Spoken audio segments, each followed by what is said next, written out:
In a recent video, one of the comments was asking about the communities that I mention very often. And this kind of came to mind as I was trying to research a bit more about this sword. So I'm preparing a video about this one. And in researching the typology and looking at my books and everything, I kind of remembered, oh yeah, I still have to get back to that comment and talk about sword communities, because they are, together with books and, let's say, online posts, the actual active communities are one of the most important resources I have for myself, but collectors or people who love swords in general have at their disposal when they're trying to learn more or identify a sword like this that they may have bought at auction. So this hopefully is an answer to that comment, and today I'm going to kind of give you a list of communities that I think can be useful and that you may want to check out. So to begin with, sword communities are quite distributed in the sense that there isn't like a central authority or association for sword knowledge in a sense. And they're distributed online, at least, mostly between social media platforms and websites, or actually I should say like old school forums. So we'll start with forums. I would divide forums into two categories: the specialized sword forums and then the more general history or militaria related forums that may still have sword categories within them. So some of the more specialized ones are, at least within the sword community, have legendary status, I would say, in the sense that that is where the big names in the community often hang out, and that is where you can still find a deep history of posts and information about literally any sword, almost any sword you can think of, I would say. So some examples of forums that are still actually active would be SBG, so Sword Buyer's Guide Forum. Viking Sword, this one is dedicated at least officially more to ethnographic weapons. They have a very, very rich section on, for example, a lot of the information I learned about takubas, about cascaras, about North African weapons or Indonesian ones you find there. And then we have other forums that historically were massive, but I think today, for example, it's not possible to register anymore, so you can kind of passively learn from them, but you can't really interact anymore. And this is, for example, My Armory. Would be a good example of this. So these are three of the really big ones. There are several others, but yeah, forums are definitely a treasure trove of information. And as I mentioned, like a subreddit, you'll often find very specific threads that dive into a lot of detail about a specific topic, have detailed pictures, comments, links, so you can kind of learn a lot. The defect about a lot of these is that as posts get older, the image hosting may have expired, things may be removed, profiles may be deleted. So a lot of times the images or links won't work anymore, so you have to kind of work with a not necessarily complete infrastructure, so to speak. Then we have generic militaria forums, and these will come in all kinds of examples. One I can think of now is World Militaria Forum. I think it's like the biggest, or at least it's one of the first ones that pops out when you search for militaria. And these will often have sections or subsections, or at least dedicated posts to swords or stuff, but don't only stop at militaria as a keyword. So for instance, if you're in the US, you may have a whole bunch of forums. Well, actually the term would be Fora, but you have a lot of these platforms basically dedicated, for example, to the Civil War. So if that's your field of collecting, you may find a lot of information on swords there, or even in reenactment communities, for instance. So it's kind of up to you, once you move away from the specialized communities, to figure out what works for you.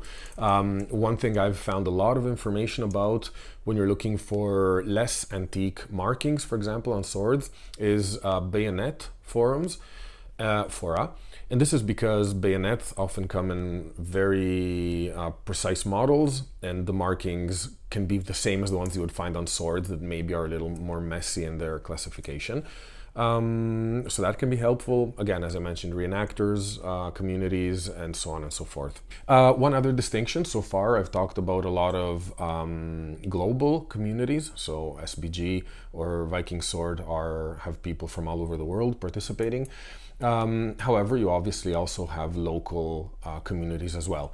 So there are Fora dedicated to German weapons, to French weapons, to British weapons, as I mentioned, to Civil War American weapons, to Italian weapons. So depending on your linguistic skills and on the kind of thing you're collecting or you're researching or want to learn more about, make sure you also kind of search for local communities, because those can have way more information than you would find on the big international one. Now, coming to what we are all more familiar with in today's day and age, we have social media platforms. Reddit is perhaps the first one that will pop up when you're looking for something rather specific. By now, it's usually the answer is in the top results on Google. You have, of course, dedicated subreddits for swords. Perhaps not surprisingly, R Swords is the main community for swords. If you're looking for more specific ones, I would say there may not be much, in the sense that, as far as I know, there's a community dedicated specifically to Japanese swords, which is R Nihonto. But I seriously doubt, or at least I haven't found one yet, that there's a community for briquettes, or a subreddit about fascinemessers, or a subreddit about North African swords, for instance. So a lot of what's happening around swords happens in our swords, which is good and bad. It's good in the sense that you have one place where you can kind of find information and find a lot of experts who can help you with information. It's bad in the sense that you miss perhaps the detailed information of that specialists may actually have, and that is because people aren't on internet the whole day browsing our swords, waiting for their expertise to be called into question. To be called upon, I mean. So it might be that you're looking for information on a keris.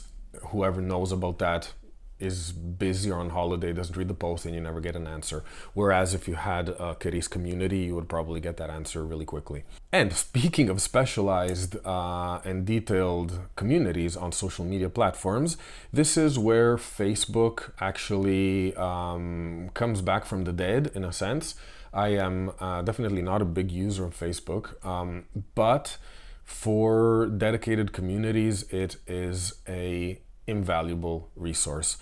So all the things I mentioned now about Reddit being kind of concentrated into our swords is kind of the opposite on Facebook. You have small or medium or even big communities for all kinds of really specialized topics. So again, as we saw with Fora, you have more specialized, or more, in this case, I would say generic, like bigger groups. One example of this would be International Sword Collectors. This is perhaps the sword collecting group on Facebook. Has a lot of members, it's always active, and has absolutely a whole bunch of people that will be able to help you. Moving to more specialized groups, there are a lot of these too. It's up to you to figure out what you need and what you're looking for. I can give you one example though. There's a group called Spadrooners. This, as the name suggests, specializes or focuses specifically on spadroons. You will find information on how to use spadroons, on techniques, on HEMA, for example, applied to spadroons, but also historical pictures, patterns, all kinds of information specifically relating to spadroons. This same approach works equally for ethnographic weapons. So for instance, if you're looking for information on Indonesian keris, there are dedicated groups with absolute experts that will help you out and teach you everything you need to know about this kind of sword. So Facebook is absolutely a great resource. By the way, a lot of these groups also act as marketplaces. So in many cases, if there's one avenue that you weren't sure where you may find swords to buy from, Facebook groups are oftentimes one of these avenues that can be very convenient and semi-trustworthy. There are a lot of scammers, so word to the wise, be very careful, but there are also a lot of very trusted individuals. Another channel where you will find very active communities and perhaps more in a real-time basis is Discord. So there is a Discord server for the Swords subreddit. I'll leave a link to all of these platforms in the description, so don't worry about that. But there's a Discord channel, it's very active. It has a whole bunch of users. I would say there's a handful of people who are daily active and are also very expert. So you'll be able to find your answers, but there's then a whole kind of community that is maybe not as active all the time, but will be available for interactions. It doesn't all have to be about swords. There's some fun going on too, of course. Equally, there's a subreddit for Nihonto as well. And when we're talking about Discord, and in the case of Reddit as well, keep in mind to also move away from exclusively collector groups.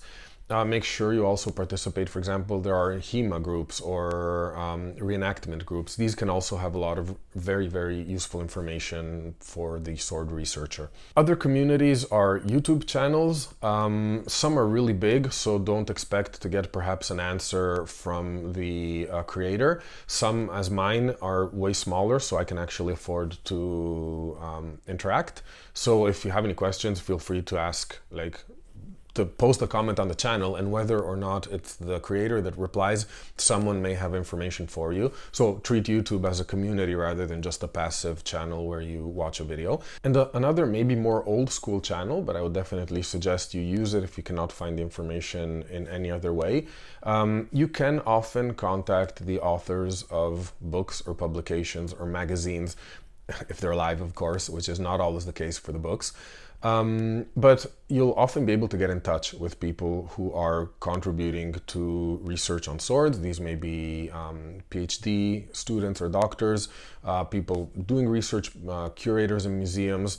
Of course, it comes with common sense. If you contact the curator at the Wallace collection, they may not have time to answer a small question. But if you see a sword similar to yours in some local museum in some small collection, it may be that you actually get to interact with the person who's in charge of it and get a lot of information that you may otherwise not have. And I want to also mention offline community building, because it's also really important. A lot of what we do happens online, of course, and depending on where you are, it may not be possible to actually build an offline community. But if you do have the possibility to interact in real life with other collectors, this is also absolutely invaluable. First, because you get perhaps to have hands-on or at least eyes-on experience on swords that you don't own. So suddenly your experience grows beyond the objects you own personally. And two, live conversation can often bring to more depth and more kind of side and tangent topics than you would on an online forum, for instance. So if you don't have collectors in your immediate vicinity, maybe check out if there are meetups or conventions like fairs or this kind of stuff. So these were my tips. I hope they're useful. Check out the description or the first comment, but I'll definitely have a list of all the resources for you to join. And I hope to see you on Reddit or Discord or YouTube or wherever. Oh, and speaking about replying to comments and interacting, I just remembered in an older video, someone had actually asked me if I was willing to talk about my kind of path to collecting and a little more about myself. So I'm absolutely happy to do that, but I don't know what you guys want to know. So if you have any questions, drop them in any of my in the comments of any of my videos as they pop up, and I'll kind of, if there are enough of them, it doesn't have to be a whole bunch, let's say 5 or 10 questions. If there's anything you'd like to know, I'll make sure to have like a Q&A session. So it's a bit weird, unexpected, but since it was requested, maybe someone wants to hear about me. So again, have a nice day. Bye.